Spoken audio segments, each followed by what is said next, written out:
विधान परिषदेच्या मुंबई पदवीधर तसंच शिक्षक कोकण मतदार संघामध्ये किंबहुना शिक्षक कोकण पदवीधर आणि नाशिक शिक्षक अशा 4 मतदारसंघांमध्ये आज मतदान होत आहे। पदवीधर शिक्षकांना मतदानाबाहेर मतदान केंद्रापर्यंत आणण्याचं उमेदवारांसमोर मोठं आव्हान असणार आहे। दरम्यान अपक्ष उमेदवार दिव्यांग शिक्षक तानाजी कांबळे यांच्याशी या सगळ्या संदर्भात संवाद साधले आमचे प्रतिनिधी भूषण शिंदे यांनी।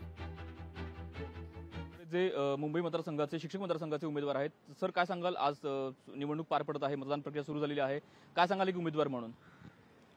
नक्कीच उमेदवारमधून माझ्या सर्व शिक्षकांना आव्हान असेल।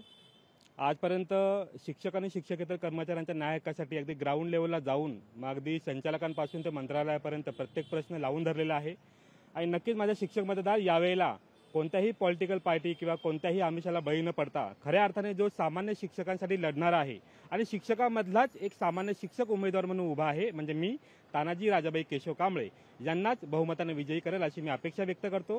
कारण शिक्षक हा फार जागरूक आहे, कोणत्याही आमिषांना बोलताना बळी न पडता केलेल्या कामाच्या जीवावरती शिक्षक मला मतदान करतील असं मला वाटतं।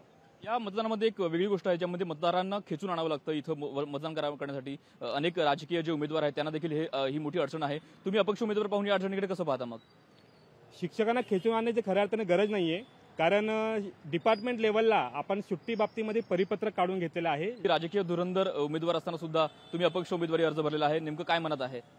राजकीय धुरंधराची खऱ्या अर्थाने माझ्याशी स्पर्धाच नाहीये असं मी मानतो, कारण राजकीय धुरंधर फक्त महिनाभरापूर्वी उगवलेले आहेत। मागील 5 वर्षापासून कोणताही चेहरा किंवा कोणतेही राजकीय धुरंधर ग्राउंड लेवलला नव्हते। शिक्षकांचा प्रश्न एकही सोडवला नाहीये। असे राजकीय धुरंधर निवडणुकीमध्ये फक्त आमिष दाखवून लोकांना खोटं बोलून खोटा प्रचार करून या ठिकाणी उतरलेले आहेत। एकीकडे राजकीय धुरंधर आहेत आणि एकीकडे खऱ्या अर्थाने ग्राउंड लेवलला शिक्षकांचा प्रश्न सोडवलेला आणि आतापर्यंत केलेल्या कामाच्या जीवावरतीच मतदान मागणारा तानाजी कांबळे उभा आहे।